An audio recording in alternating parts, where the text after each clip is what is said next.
My name's Steph. I am based on the Gold Coast in Australia. I'm 24 years old and I'm currently working as an exercise physiologist. So I'm working two roles at the moment. One of them is more of an office based role, and then the other one's clinical. So working one on one with people, training them in the gym, and sometimes in their home or, on the beach or just, outdoors in general. So that's sort of a bit of a nice balance. On the side, I love to do any sort of activity that's outdoors as well. So I love rock climbing, hiking, ocean swimming, cycling, all of that good stuff. When I'm not skiing, which is, I guess, the majority of the year because we don't get a lot of snow here, I like to do triathlons. So that's sort of how I keep fit. But yeah, I guess my main goals are really to train for these skiing expeditions and big mountaineering expeditions. And we're going to be talking about one of your big goals, which is heading to the South Pole. But before we get onto that, you must have been sporty and active as a child. And if I'd love to know, what was that like? Are your family, are they sporty? Are they outdoorsy? Do you have siblings? Were you like super active and your parents were like, nope, come on, we're going hiking, you're off to the beach, you're learning how to swim, keeping you busy. What were your early years like? It's quite interesting now that I look back because I think I was so active as a kid and I really loved running and some of my best memories were spent at the beach and just mucking about in the rock pools, but I was never really encouraged to be that active. So sport wasn't something that was really emphasized by my parents. I was an only child and I grew up really just, a lot of the focus from my parents onto me was about study and academics. And I think personally, running was just the thing that I really liked doing. And I'd always beg my dad to say, "Oh, this Sunday, can we go to the track and just do a few laps?" But growing up, it wasn't a huge part of my life. It was more so something that I wanted to do myself, but didn't get to do enough of, I suppose. And then I think it was in year 8, more or less, or when I was 14, that I decided I wanted to go camping for the first time in my life. And I'd always known that I wanted to go camping. So it wasn't that I grew up, being in the outdoors a lot or going hiking every other weekend. It was just this innate desire. And I knew deep down that I'd really enjoy it. And I told my parents and they sort of said, "Oh, yeah, yeah, cool. You go find people to do that with." And so I found a group of high school friends, and the next weekend we just went to a national park on the outskirts of Sydney, where I grew up, and we went for a hike and camped just, in a designated campground that night in the middle of the bush, and finished the hike off the next day. And yeah, I just absolutely loved that. And that was really the start of all of the outdoorsy adventures I went on over the next few years, I guess. Um, I think that was really, it all sort of stemmed from there. But prior to that, I hadn't had much experience hiking and no experience camping. How did you end up going over to Everest to do the Everest Base Camp? That was after I graduated from high school. So yeah, went off and did that after year 12 by myself and decided just to spend a bit of time alone and reflect on the past 18 years of schooling and get away from the crowds in Bali and on the Gold Coast. Oh, so it's like a gap year for you. Yeah, it wasn't a gap year. It was just 1 month I was there. So I did the trek to Everest Base Camp and then I spent a bit of time in a rural village, just volunteering at the local school there. But yeah, it was a really nice time away, and it was a good reset before I started uni, which was right after high school. Yeah, because you made some decisions over there, didn't you? Or you definitely you figured some stuff out. Do you want to share what you figured out while you were over there? Yeah, so that was quite a formative trip, I think, looking back, because it was the start of a dream that I would nurse for the next 6 years. Trekking to Everest Base Camp in winter is, quite cold, as you can imagine, and that was probably the coldest adventure I've been on, I'd been on then to date. And it was probably around the highest point that we got to. So I did have a guide with me, and we got up to 5,500 meters pretty much the day after we got to base camp, and we climbed this little peak next to it called Kalapata. And after that, I came down, and I realized that I wasn't, I guess, fully happy with how that adventure went, or I guess I didn't feel fully content because I knew that I had more in me, and I was really curious about, what was left in the tank. And I also knew that I really enjoyed being out in the cold and, in a very remote environment. And straight away, I just realized, what's my next big adventure? It has to be Antarctica. And I think part of that was because I'd actually gone there a few years ago. I was very, very lucky. I went there on a cruise with my parents. We went down from South America, and we only spent a couple of days just on the peninsula of Antarctica. But I do remember just how captivated I was with the silence there, and just how completely otherworldly it is. There's nothing else like it. And I think that's probably why I just thought Antarctica straight away after Everest Base Camp. And at the time, it was the start of 2020. I had no idea what was coming. And I sat in this little village, no reception, didn't know what was going on in the world. And I started planning my training trips, and I pretty much lined up everything then. So I went Norway, Greenland, rah, rah, rah.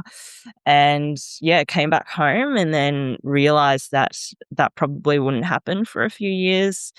But unfortunately, everything was put on hold for 2 years. And then in 2023, decided to bite the bullet and do my polar training course in Norway. So was finally able to go over there for that, and then skied across Greenland that year as well. And then since then, I've just been progressively doing more solo expeditions in the polar regions, and aiming to finally do the expedition at the end of this year, 2026. So the goal is to ski from the coast of Antarctica to the South Pole solo via a route called Hercules Inlet Route. And that'll be 2 months over about 1,200 kilometers. I love the goal. I love the fact that you realized when you were out at Everest Base Camp that you were not happy, not content, and you knew that you had more in you. And then to go away and then to do, head over to Norway and do the polar training course and do a crossing of Greenland, really get all of that training and build up your knowledge to actually take on a challenge like this. I just want to go back to that polar training phase, heading over to Norway, getting this opportunity to start doing more solo things.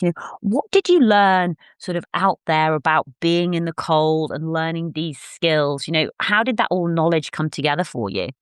Yeah, I learned a lot out there.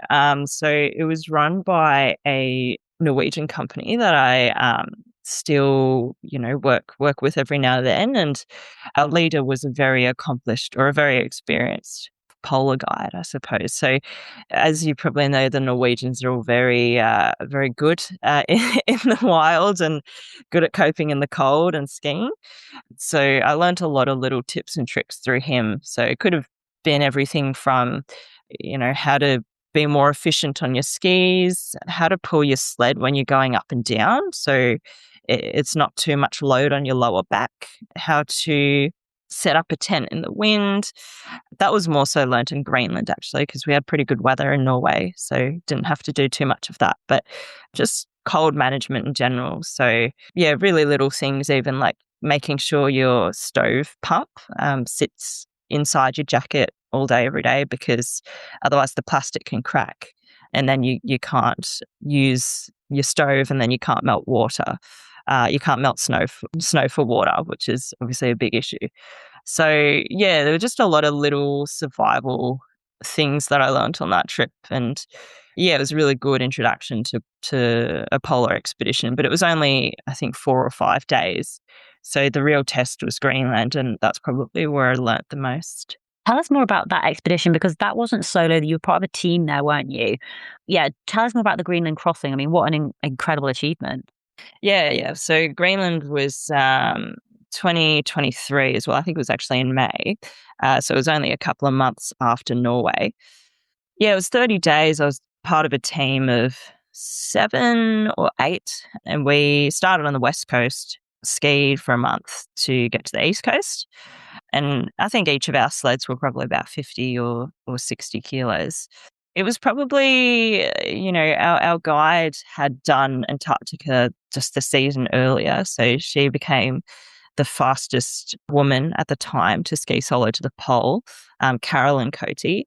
And yeah, obviously very, very experienced, had all the tricks of the trade. So learned a whole lot through her, and also just as individual polar adventurers, I think we're all suffering mentally at some point, and obviously you have to find a way to overcome that yourself. So I learned a lot about, how to stay positive even when the conditions are really poor, even when you know that you're only, a third of the way there, for example. On day 10, I think that was probably hump day for most people, because you've done 10 days, it feels like you've been out there forever, and you've still got 20 days ahead of you, and it's just going to get colder and more windy. So I think mental training was a huge part of Greenland. And then there was the wind. So obviously you get days of basically gale force winds, and it's probably quite similar to Antarctica. I mean, I've been told by the Norwegians and people that have gone to Antarctica, they've said, oh, Greenland's a little bit more windy, but it's a little bit less constant. Whereas in Antarctica, it's slightly less windy, but it's just windy the whole way, like a headwind the whole way pretty much. So yeah, I think just learning how to cope in the cold, how to cope in the wind. I ended up getting a bit of polar thigh, so just learning how to manage that. It's basically like a superficial frostbite on my lateral thighs and bum from just, going to the toilet in the wind, or inadequate protection while I'm skiing. But it's a tricky one to manage. So just yeah, it was good to have that experience on that trip to, I guess, have a bit of a heads up on what to expect in Antarctica. I mean, you said previously when you're doing, Everest Base Camp, it was about that, not sort of happy, not sort of content, maybe not sort of feeling as though you're reaching your limits. Doing these crossings and the Greenland crossing, spending time out in Greenland and Norway, did you feel as though you were getting closer to that contentment that you were looking for? Yeah, I think the whole journey's been very rewarding, obviously. There have been elements of There've been moments where I've felt a lot of pride with something I've achieved, but shortly afterwards it's just replaced by, oh, what's next? Or there's something bigger, or there's something more over the horizon. So I think that was something I've always struggled with, is never being satisfied with any achievement. But there are definitely things I've been proud of having done over the past few years training for Antarctica, and especially over that time, 2020 to 2022, those sort of 2, 3 years where we couldn't really fly internationally and train overseas. I ended up doing a couple of domestic, I guess, adventures or little challenges that I set up for myself, just out of, I guess, frustration and boredom, but just to have a bit of a goal in the short term. And one of them was to run from Canberra to Sydney, which was a distance of about 310 kilometres. And I just decided to do that over a week. So it was I averaged about 43K a day over those 7 days. And prior to then, I'd never run more than 20 kilometres a day. And I gave myself 6 months to train for it, which in hindsight was, yeah, pretty ambitious, but I pulled it off. And I had a nice support crew with me the whole way as well, just some of my good friends. And that was a really nice goal to have in the interim, and something that I was quite proud of when I finished. And what brilliant training as well to do something like that, because although it's a physical challenge, I also think with, these longer running adventures, it is also the mental side of a challenge. And obviously, you mentioned previously about almost like learning how to suffer mentally when you're out on the ice. And one of those tips and tricks that you learned was, about staying positive. I was just wondering, what are the other sort of mental tips and tricks that you've learned by doing these endurance challenges, by putting yourself in these like, uncomfortable, challenging situations? What have you found to really help you mentally? Yeah, I think there's a lot of things. It's hard to categorize them now without actually being in the moment, but I would say one of the biggest ones is just telling myself and acknowledging that everything is temporary. This pain and suffering, it'll feel like it's the worst pain and suffering ever when you're in the moment, and it'll go on forever. But in reality, after 2, 3 hours, you're back in your tent, you've got your stove fired up, you're nice and warm, and you're not sore anymore, and you've completely forgotten about the horrible day. So it's just really taking it one step at a time and recognizing that, it doesn't go on forever. And when the going gets really hard, if the snow's really sticky or the sled feels really heavy, you just focus on one step at a time and try not to think about the whole expedition. It's very much broken down into stages. So it could be, oh, just get to the end of this week, for example. And then I think practicing gratitude as well. So just being grateful for where I am, recognizing that I'm extremely lucky to be able to do this. There's very few people in the world that get to, ski across ice caps or see what I'm seeing. And so just being grateful for the opportunity to be there and that I'm strong enough to be able to ski and pull a sled. I think that always helps. Oh, absolutely. I think I realized on, some of my actually, it was it was 10 years ago. I was thinking about this recently. 10 years ago, I did Marathon des Sables, and one of the powerful things for me was actually that gratitude, and also realizing, hold on, I've paid for the privilege to do this. Like, this is a choice that I have made to be here, to be suffering. Like, this is actually like a real privilege to be doing a challenge or an adventure like this. With your South Pole, so this has been a long dream in the making, actually, now that we are in 2026 and you're looking to head out at the end of the year. In terms of, I suppose, there's two things. One is keeping that motivation alive. The second thing is around like the logistics and the financing and, getting the money together to do this. I'd love for you to share a little bit more about maybe the highs and the lows of the motivation and the logistics and how you're managing that. Yeah, so funding is always the biggest issue. Everyone, a lot of my friends that have gone to the South Pole before always say that if it's not self-funded, it's the hardest part of the trip. So, I mean, as you probably know, polar expeditions are extremely expensive to fund, probably, second to space travel. And yeah, it's just been an absolute nightmare trying to get people to back the expedition and to get financial sponsorship. I guess a big part of it is in Australia, people just don't know what that even means. You think of skiing to Antarctica and people envision, oh, maybe there's like I don't know, like a ski resort there, and maybe they've got a hut, and we're just paying for her to go on a holiday or something. It's really, yeah, it's just not even a thing that we do here, and most people don't even know what backcountry skiing is. So I think it's just, yeah, really struggling to get people to understand what the expedition actually involves, and then trying to sell it to them, saying, "Oh, this is why I want funding for this. This is, how you're going to benefit." So yeah, the funding's been super high, and probably one of the biggest reasons why it's been pushed back year after year. But apart from that, obviously, there's a lot of logistics that goes into it as well. So I'm liaising with ALE, which is the only logistics company down in Antarctica at the moment. And they pretty much oversee all the expeditioners that go down every season. And they do a big vetting process of your polar resume. So they need to see exactly what polar training you've done. They need to see the GPS of the routes that you've gone on, and then they probably talk to references of people you've trained with in the past as well, just to see, whether that expeditioner poses a big risk down in Antarctica. Because in the past few years, I've had a few expeditioners that haven't quite been up to scratch. So they've really just knuckled down on the requirements for solo expeditioners to go to the South Pole. And obviously they oversee all the logistics. So it'll be things like, rescues, and in advance I have to look a lot into insurance, and then thinking of all your plan A, B, C that you'll have down on the ice.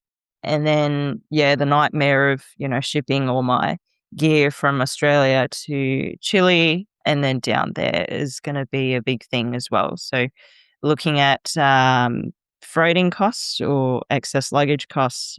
And then there's a lot of gear that I'll only be able to get once I'm in Chile as well. So things like, some food or white gas, which I'll use for my stove, and then potentially my sled will be waiting down there for me as well. So, yeah, lots of little bits and bobs to think about, and definitely a dream that's worth nursing for a few years rather than 1 year to make it happen. Now, you do have a background in exercise physiology. In terms of your training, what does that look like? Are you working with a coach? Are you following your own training plan? Have you started the endurance phase of training? Are you breaking it down into phases? Or, what does that look like to build up your stamina and endurance for the South Pole?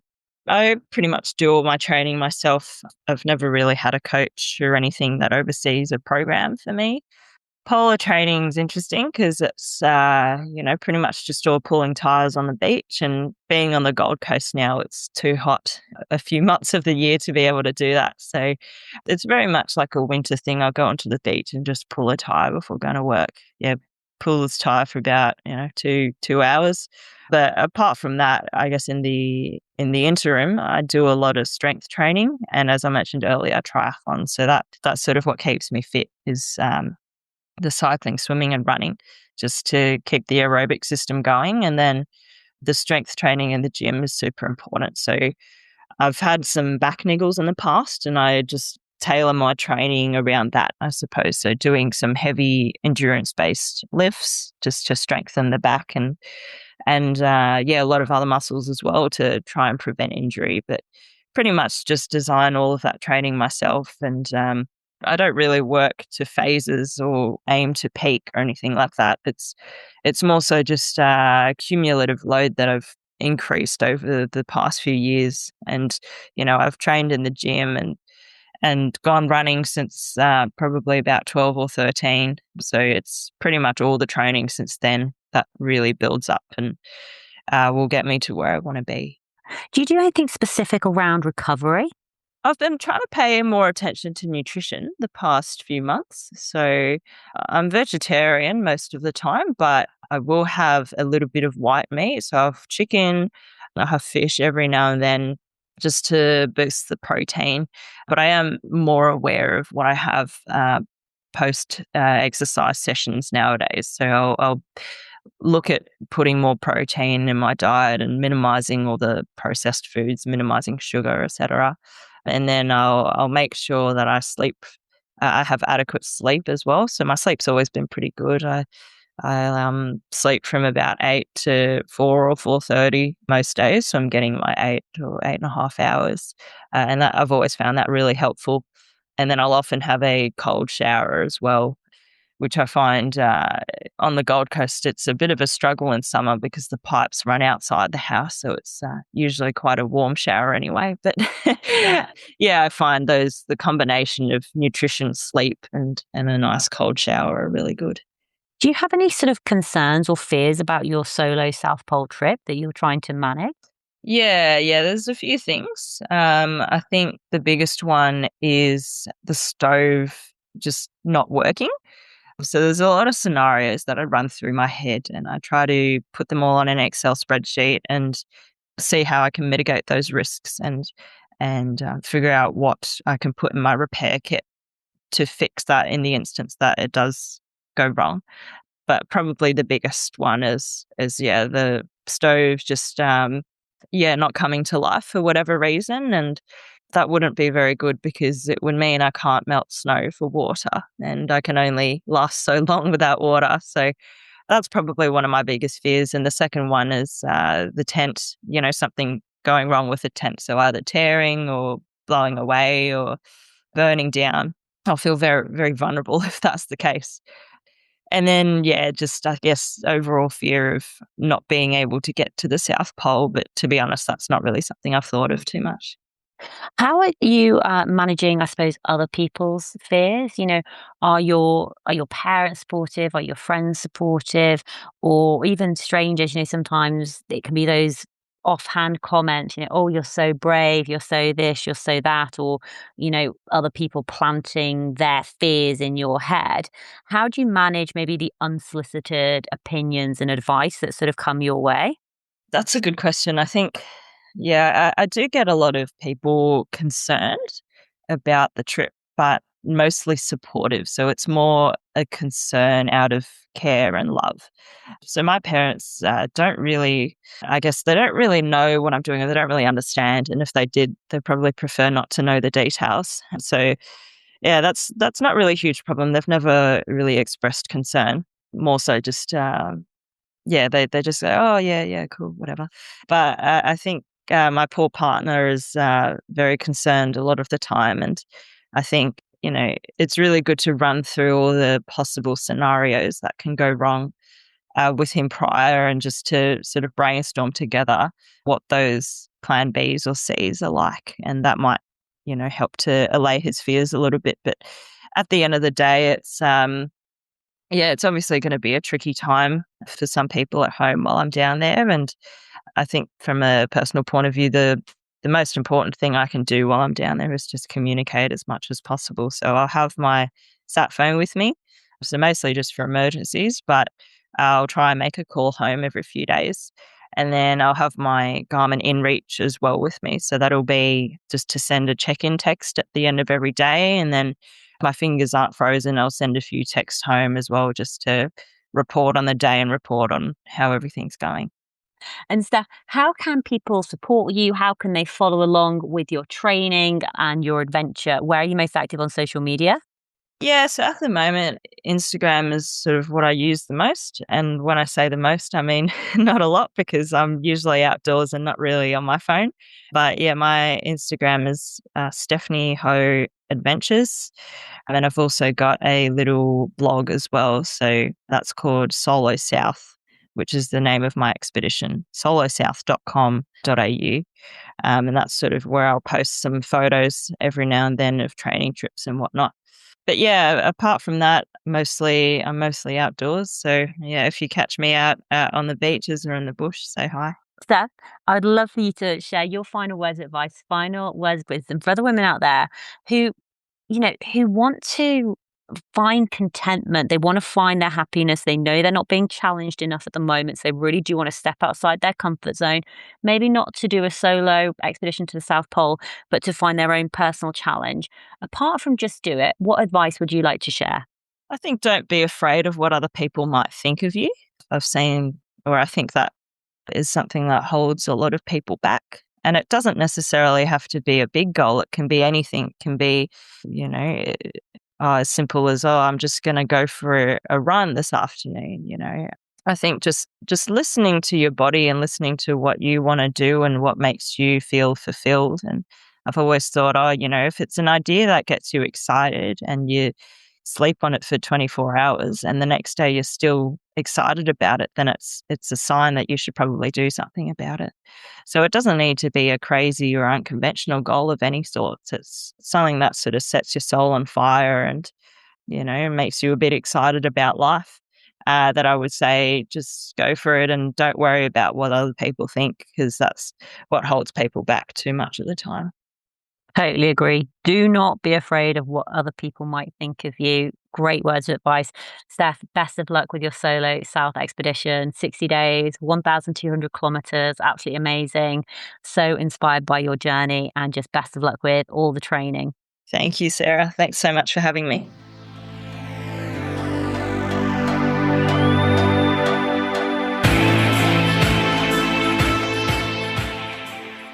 Hey, tribe. I really hope you enjoyed that episode with Stephanie. What an absolute legend, and what an incredible goal to be going after.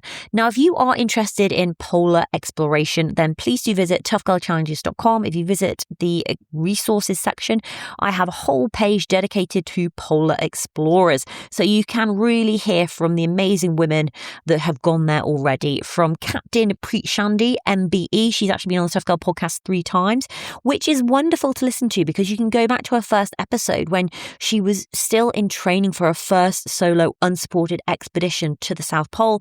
We've spoken with Anne Bancroft as well, who was the first woman to ski to both poles and lead the first all-women's expedition to the South Pole. She also shares more about helping girls and women find their voice and potential in whatever they do. We've spoken with Rosie Stancer as well. She's an accomplished polar athlete and explorer since 1996, described by one journalist as a cross between Tinkerbell and the Terminator. Absolutely amazing. We've spoken with Lucy Shepherd. We've spoken with Molly Hughes, who at 29 was the youngest woman to ski from Hercules Inlet in Western Antarctica to the South Pole. Wendy Searle as well, who was attempting to break the women's speed record for solo expeditions to the South Pole. Felicity Aston. We have spoken with I actually spoke with Felicity twice, which is wonderful. So she's come on and shared more about being an author, a speaker, an expedition leader, and former Antarctic scientist. And in 2012, she became the first woman to ski alone across Antarctica. And then she came on a second time to talk more about being an expedition leader for the women's Euro-Arabian North Pole expedition in 2018. So, I mean, some of those episodes, they are from quite a few years ago, but with the content of the Tough Girl podcast, it is evergreen. So what that means is even though we spoke to these incredible women back in 2015, 16, 17, 18, and that's, 8, 9 years since, everything that they shared about their adventures and challenges will still be applicable to the lessons, providing advice and tips for you, not necessarily to go to the South Pole, but for the adventures and challenges that you're considering taking on, because it's all about learning from other women and applying their learnings to your life, your lifestyle. What tips and tricks can you make work for you? There'll always be one nugget, one golden nugget, one piece of advice that will really resonate with you. So I do highly encourage you to go and take a listen to those incredible women. And also sometimes if you're feeling a bit stuck, mix it up a little bit. If you're thinking, look, I'm never going to go climb Mount Everest, I don't have any interest in listening to those episodes, I get it, I understand it. But actually, if you do listen to those stories, there might be something in there that you can learn from, whether it was around the funding, whether it was around the training, whether it was around handling fear, dealing with failure. There are lessons to be learned. I think one of the most important things to be focusing on is what you are consuming mentally. So that's reading, listening, watching. Make sure that you are motivating and inspiring yourself. And by listening to the Tough Girl podcast, you are doing that, which is absolutely fantastic. Thank you so much for listening. All that's left for me to say is, wherever you are, whatever you are doing, give it your all, give it 110%, get after it, go for it, believe in yourself, because I believe in you. Take care, lots of love, and I'll speak to you soon. Bye.